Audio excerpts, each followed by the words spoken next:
Chers bien-aimés, nous vous disons bonsoir. Une fois de plus, encore avec le révérend Jacques-Roger Tankio, pasteur de Bethesda Tabernacle, nous voulons avoir un autre entrevue. Il a son mot à dire au niveau de l'histoire du message au Cameroun. Et nous voulons, et surtout dans ses débuts, dans la marche, et dans comment est-ce que cela a commencé. Alors, pasteur Jacques-Roger, merci de nous accueillir chez vous. Bonsoir. Bonsoir frère. Je suis vraiment heureux de vous recevoir ici. Merci beaucoup. Alors, qu'est-ce qui a poussé cette sollicitude pour cette histoire du message une fois de plus?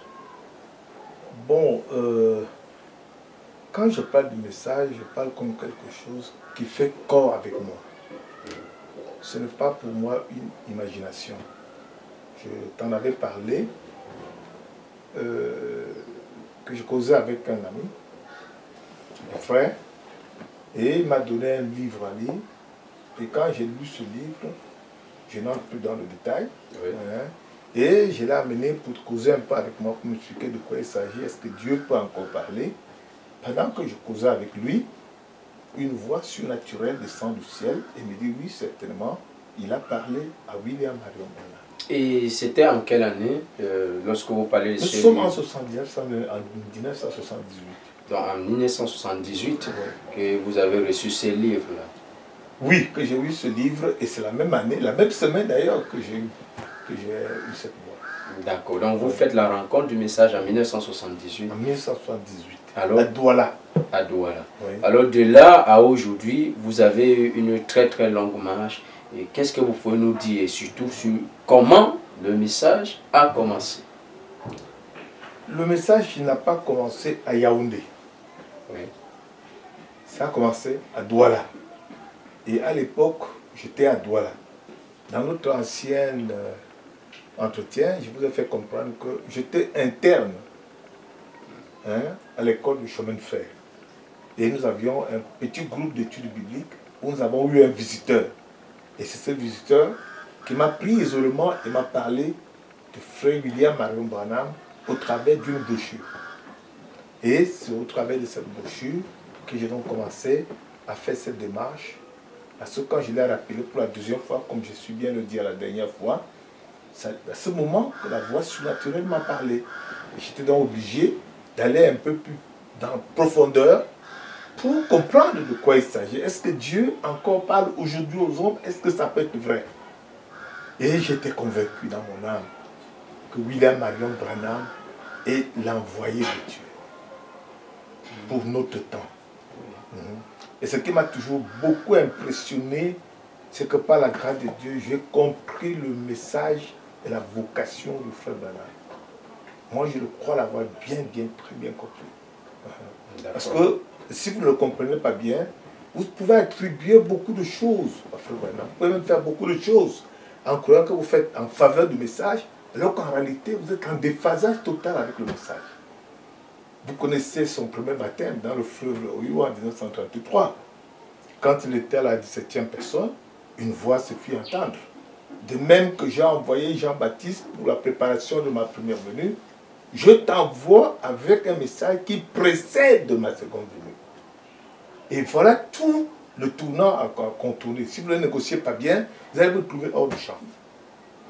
Ce n'est pas frère Branham qui précède la seconde venue, mais c'est le message que frère Branham apporte qui précède la seconde venue du Seigneur Jésus-Christ.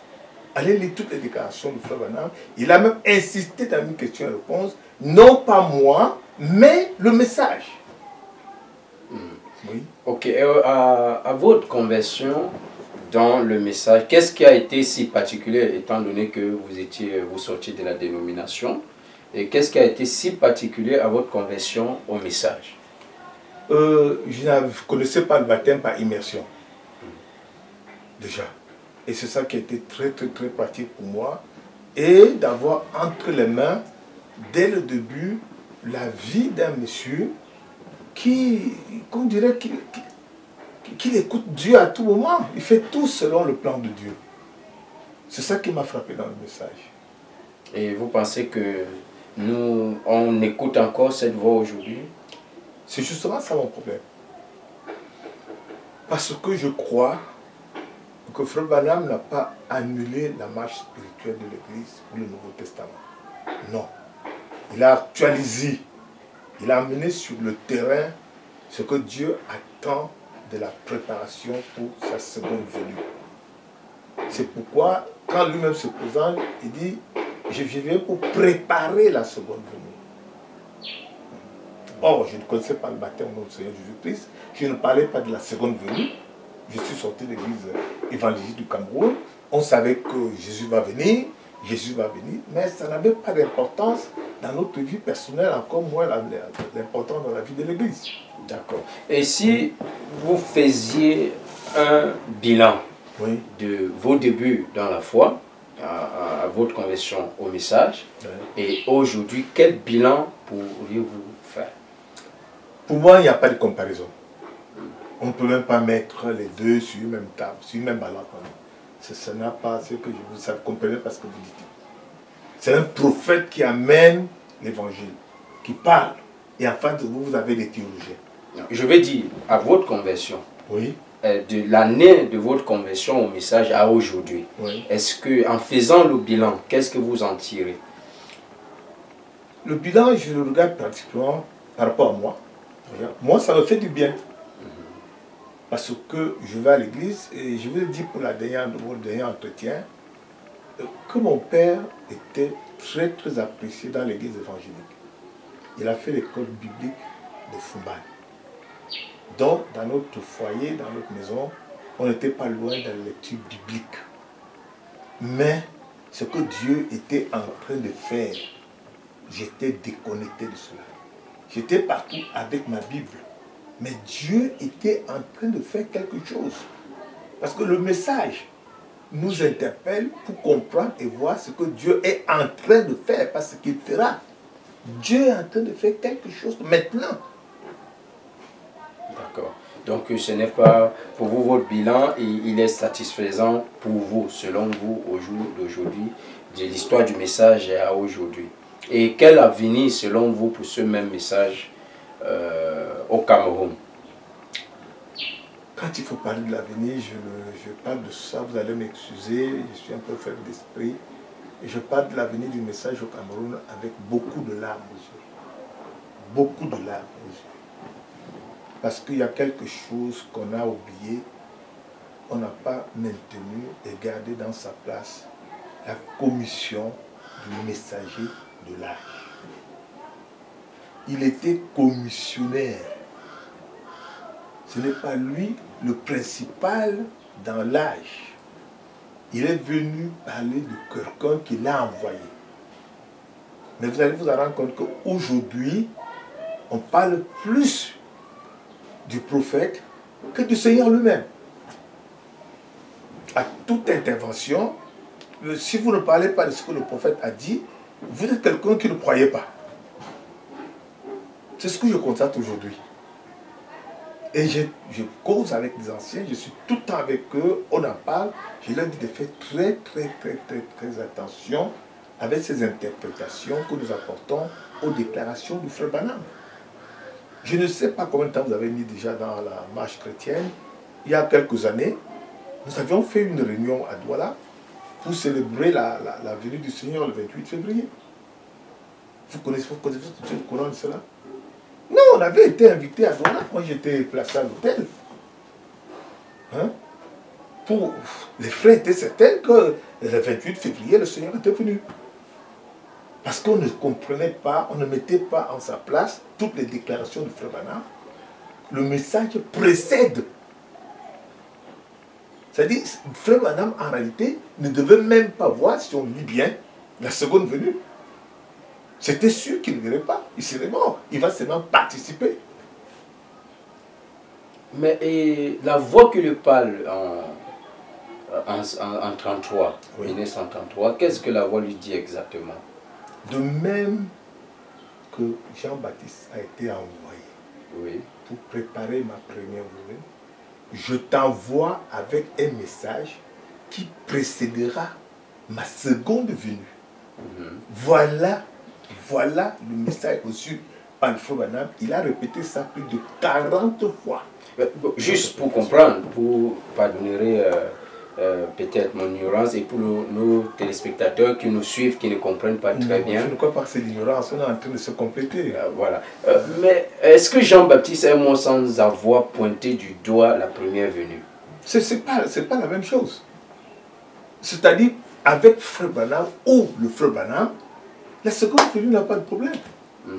Donc, comme frère Branham est parti, c'est tout à fait normal. Il n'a brisé aucune écriture. Donc, le message est sorti. Le message, ce n'est pas le frère Branham.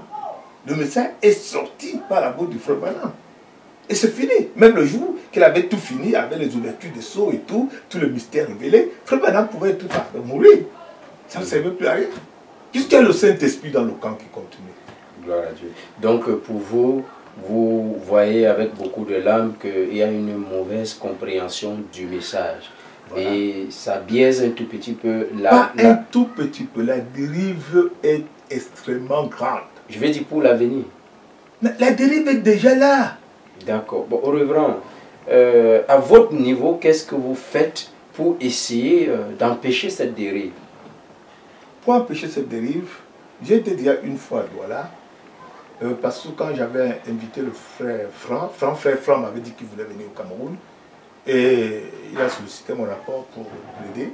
Oui, je pense que nous étions. Voilà, il est venu, nous l'avons encadré, et au retour, il nous a souhaité les félicitations, il nous a encouragés, et j'ai donc fait un effort pour parler à tous ceux qui sont venus.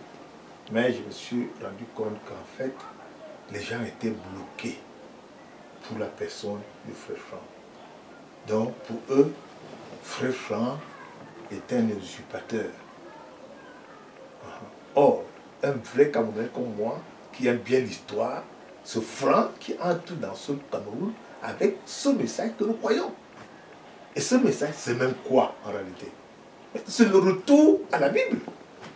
Frère Franc, qui est docteur de l'Évangile, entre au Cameroun avec le message déjà en quelle année? C'est peut-être dans les années 72, hein, bien des années avant moi. Quelques 5 ans, au moins 5 ans, avant que je reconnaisse le message. D'accord. Bon, parce que ce n'est pas les francophones qui ont reçu le message au Cameroun. C'est un anglophone, il habitait Bamenda. J'ai discuté un peu avec les anciens pour savoir, quand frère est venu ici, il est parti le chercher, comme tout bon Africain, ses relations avec Franc consistaient à lui donner un peu plus d'argent et tout ça. Il ne s'est pas fortifié là-dedans. Et au même moment, les frères Koba se sont placés là-dedans, et puis le frère Franc a été obligé même d'inviter le frère Aloussa, qui a fait une réunion de prédicateurs à Krefeld. Oui, il avait invité pasteur Koba. Mais oui. Avant cela, on dit pasteur, parce que nous avons des témoignages où le message, on commence à recevoir des brochures, déjà le pasteur Koba, en 1966. Et le message commence déjà à se prêcher parce qu'ils lisent et tout. Que pensez-vous de cela? Vous savez, le message qui est reçu en 1966, je voudrais bien savoir de qui provenait ce message. Parce que la distribution du message commence après la mort du frère Branham. Puisqu'on parle de 66, c'était oui. Le pasteur Barrelier qui acheminait les brochures. Barrelier travaillait avec le frère Franc. Oui. Barrelier habitait dans cette maison. À l'époque, à Yaoundé, j'étais le seul frère qui avait une maison, vraiment, c'est pas pour me mettre devant, frère, qui avait une maison carrelée, une maison avec eau, électricité. C'est ici que frère Barrelier habitait. Tous ces grands prédicateurs, même les grands Congolais là qui venaient, ils étaient chez moi. D'accord. Donc, en ce qui concerne le message du Cameroun, je peux dire quand je rencontre les frères, il n'y a pas de cela 2 ou 3 ans qui sont sortis des dénominations. Et même c'est sur ce point de sortie de dénomination que j'ai beaucoup de problèmes dans mon cœur. Parce que quand les frères sortent de la dénomination et que tu te mets de loin et tu les observes, ils n'ont rien compris de ce que c'est que le message. Ils n'ont rien compris. D'accord. Donc, est-ce que vous avez pensé organiser peut-être une convention, une réunion de ministres pour en parler en détail? là-dessus? Déjà, quand le frère Franck est arrivé au Cameroun, j'avais à cœur. J'ai invité tout le Cameroun. Beaucoup ne sont pas venus. Les plus intelligents ont délégué quelqu'un dans leur église pour qu'il vienne écouter cet entretien. Et c'était même pas la première fois, je dis c'est la dernière fois que Franck arrive au Cameroun. Déjà, étant jeune garçon, moi-même je l'ai reçu à Douala, partout là, j'étais avec lui. Mais le message, sa compréhension, qui veut que nous là, qui recevons, c'est pas la grâce de Dieu que nous recevons, ce n'était pas cette compréhension que nous avons. Et quand j'ai donc rejoint les frères du message, et j'ai commencé à causer longuement avec eux, je me suis rendu compte, mes frères, je le dis vraiment avec beaucoup de crainte, et je prie Dieu que les frères ne pensent pas que j'ai fait une guerre contre eux. Mais je le dis de tout mon cœur. Car si je ne le dis pas, c'est comme si je peux mourir, comme je suis devant vous comme ça. Quand les frères sortent des églises pentecôtistes, ils ne sortent pas parce qu'ils ont compris de quoi il s'agit. Ils se comportent comme des gens qui étaient opprimés et qui trouvent dans une occasion de liberté. Ils se constituent aussi en chefs, comme des autres chefs desquels ils dépendaient. D'accord. Bon, ça, c'est votre lecture de la chose. Est-ce qu'ils l'ont dit clairement? Est-ce que Nicolas peut te dire qu'il est Nicolas? Il est où un païen d'esprit, il ne se rend pas compte. Quand tu as un pas en arrière, moi je n'ai pas fait l'église pentecôtiste.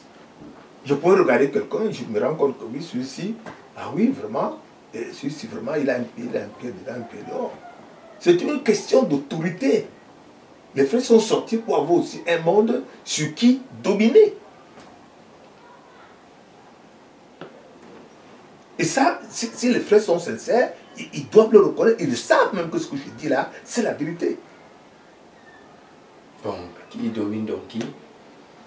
Donc, vous voyez, quand on est dans ce système, tu vois, un système frère, quand tu dis à un prêtre quelle est sous la domination du pape, est-ce qu'il te demande, il te dit qu'est-ce que le pape commande? Il te dit la même chose. Est-ce que tu peux faire quelque chose de libre dans ce pays à 10 ans sans informer certains peuples du Cameroun? C'est que tu as échoué. Les gens se regardent comme si sans eux, il n'y aurait pas de message au Cameroun. Mais si, excusez-moi, si c'est ainsi, oui, comment vous vous percez et pour vous placer où vous êtes aujourd'hui? Quand tu dis que je perce, mon frère, percer, c'est trop dit. Qu'est-ce que la position que j'ai? Quand j'ai compris cela, parce que j'ai rencontré des jeunes dans le message qui avaient un esprit déjà ouvert, qui se rendaient compte qu'en fait, nous sommes sortis pour quelque chose, mais les gens se sont emparés de cela pour nous dominer, comme nous aussi on était dominés dans les dénominations. C'est eux qui devaient t'imposer les mains, c'est eux qui savaient que tu as le Saint-Esprit, c'est eux qui te donnaient ton ministère, c'est eux, c'est eux, c'est eux, c'est eux. Et c'est ce qui traîne, c'est cet esprit qui est encore aujourd'hui dans l'église. Au Cameroun, il y a un chef. Il y a des chefs dans les villes. Vous ne le ressentez pas parce que vous n'avez pas essayé de faire quelque chose de vous-même. Essayez de faire quelque chose de vous-même, vous allez vous rendre compte que vous avez besoin d'accord de certaines personnes, vous avez la bénédiction de tel pour faire, alors que vous le faites pousser par le Saint-Esprit. Ce que je dis, frère, je suis prêt à le soutenir. Mais, révérend, tout de même, vous croyez quand même que le jour où il y a eu quelque chose s'est passé, ces mêmes anciens avaient dit que c'est Dieu qui vous appelait, mais vous avez cru à cela? Est-ce que ceux qui ont dit que c'est Dieu qui m'a appelé? Puisque il y a quelque chose qui s'est passé. Ce surnaturel, j'ai été convaincu que c'est Dieu. Le garçon avec qui je sortais beaucoup, les garçons avec qui je sortais beaucoup, m'ont beaucoup soulagé. C'est juste pour permettre à nos téléspectateurs de mieux comprendre, parce que nous avons déjà eu un entretien, oui, et ils peuvent se poser des questions. C'est pourquoi il faudrait soulever tous ces équipements afin que cela puisse être éclairé à l'opinion qui nous suit. Et nous voulons encore rappeler à nos téléspectateurs que nous sommes ici chez vous. Vous nous recevez dans votre domicile pour cette émission rétrospective. Une fois de plus, on dira peut-être acte 2 avec le révérend Tankio. Merci toujours de notre sollicitude et nous savons que votre témoignage réconforte plus d'une personne. Alors, pasteur, nous arrivons donc pratiquement à la fin de cet entretien. Quel est votre mot de fin à l'endroit de nos chers téléspectateurs et de la chaîne Eagle Kenos Media? Si j'avais un mot de la fin, l'Église ne commence pas par un rassemblement des hommes. L'Église commence par le baptême du Saint-Esprit. Vous pouvez vous renseigner, est-ce que le baptême du Saint-Esprit a encore aujourd'hui la priorité dans chaque assemblée? Est-ce que les gens sont baptisés du Saint-Esprit? Est-ce que les prédicateurs ont un appel divin? Étant monté au ciel dans le livre d'Éphésiens, il a envoyé les uns comme. Est-ce que ceux qui prêchent aujourd'hui ont un appel divin? Ce n'est pas moi qui ai envoyé un pasteur, encore moi un docteur, un prophète, tout ça. C'est envoyé de Dieu lui-même. Et la main de Dieu sur lui. Je ne sais pas si on se comprend. Alors, je voudrais donc, frère, vous dire que la peine que j'ai dans ce Cameroun, premièrement, nous n'avons pas bien compris la définition de ce que c'est que le message. On est parti au point jusqu'où les gens ne savent même pas que je peux contrôler si Frère Branham est un vrai prophète. Est-ce que vous savez qu'on doit contrôler pour se rassurer que Frère Branham est un vrai prophète? Comment vous le faites? Pour dire que Frère Branham est un prophète, c'est parce que ce qu'il dit est en accord avec la Bible. Donc la Bible est au-dessus des prédications du Frère Branham. C'est pourquoi dans les prédications du Frère Branham, il nous ramenait toutes choses à la parole écrite. Pourquoi nous ne baptisons pas une nation au nom de Jésus-Christ? Parce qu'on l'a fait. Pourquoi nous lavons le pied? Parce qu'on l'a fait. Dans ce cas, pourquoi Frère Branham donc est venu? Puisque le monde était fermé, les gens ne comprenaient rien. Il y avait les pentecôtistes qui ont eu la restauration des dons. Ils ont cru que c'était fini. Quand Frère Branham maintenant entre en scène avec la restauration de la parole, ça devient autre chose. Il y a les pentecôtiques qui baptisent au nom du Seigneur Jésus-Christ par immersion. C'était après le Frère Branham. Les gens n'ont jamais connu le baptême. Regardez les livres d'histoire. Le baptême n'est jamais revenu au nom du Seigneur Jésus-Christ. Peut-être dans des poches un peu cachées, mais d'une manière officielle, ce Branham qui a mené, c'est le messager de l'âge, qui a dit aux gens, regardez comment ça se passait dans l'Ancien Testament. Regardez comme ça se faisait au commencement. Revenez à ce qui était au commencement. C'est le frère William Marion Branham. C'est le seul. S'il y en a quelqu'un qui vient. Ça veut dire que... Frère Branham a parlé de Billy Graham. Il a parlé de ces gens. Comme prêchant, il les a même encouragés. Il leur a dit, prêchez, continuez à prêcher. Il est même étonné. Il dit, un jour il a même dit, voici mon associé, comment il s'appelle encore, le frère Neville. Et il dit, quand le frère Neville prêche, frère Neville ne faisait pas mention de Branham. Il parlait de Jésus. Et frère Branham le félicitait. Et vous trouvez que c'est une erreur si on parle de Branham? Non. On peut parler de tout le monde qu'on veut, mais mettons tout chacun à sa place. Frère Branham est un messager, c'est le messager de l'Odyssée envoyé dans cet âge. Il nous a ramenés dans la vraie parole de Dieu, dans la préparation pour l'enlèvement. Il y a des camps qui pensent qu'après Frère Branham viendra quelqu'un d'autre. Et votre avis dessus, Les autres viennent faire quoi? Nous encourager dans cette marche. Franck nous encourage tout simplement. Qu'est-ce que Franck a enseigné? Qui bon, vous? Pas simplement lui. Bon, voilà. Pas simplement lui. Mais pourquoi? Même des frères qui ont prêché les 7 tonnerres. Il y a des choses que je me rends compte que vous êtes vraiment jeune. Vous ne savez pas qu'on a prêché les 7 tonnerres au Cameroun? Est-ce que frère Branham a prêché les 7 tonnerres? Mais on l'a prêché ici au Cameroun. On a fêté le 28 février à Douala, la seconde venue du Seigneur Jésus-Christ. J'ai été invité, j'ai vécu à l'hôtel, à Douala. Et vous avez prêché à cette convention? On ne pouvait pas me laisser prêcher puisque je ne voyais pas de cette manière. Ah d'accord. Je veux dire qu'il y a un nicolaïsme caché, c'est un esprit. Cet esprit a mis les gens en prison. Et ma prière aujourd'hui, c'est que Dieu libère ses enfants. Ils reviendront à la parole. Il n'y aura pas un intermédiaire. Il n'y aura personne entre Jésus-Christ et le croyant. personne. Le pasteur n'a rien à voir, l'apôtre n'a rien à voir, le pasteur n'a rien à voir. C'est Dieu traitant avec un homme. Voilà le message. Merci beaucoup, Reverend, une fois de plus pour cet entretien que vous nous accordez et sur Eagle Kenos Media. Et nous remercions tous les chers téléspectateurs qui nous ont écoutés jusqu'à la fin. C'était avec le Reverend pasteur Jacques-Roger Tankio, pasteur de l'église de Bethesda Tabernacle, qui a abrité beaucoup d'hommes de Dieu qui sont aujourd'hui dehors. Il a été père de beaucoup et aujourd'hui il déplore son chagrin parce qu'est devenu le message. Et il implore la grâce de Dieu. Que le Seigneur vous bénisse richement. À très bientôt. Shalom.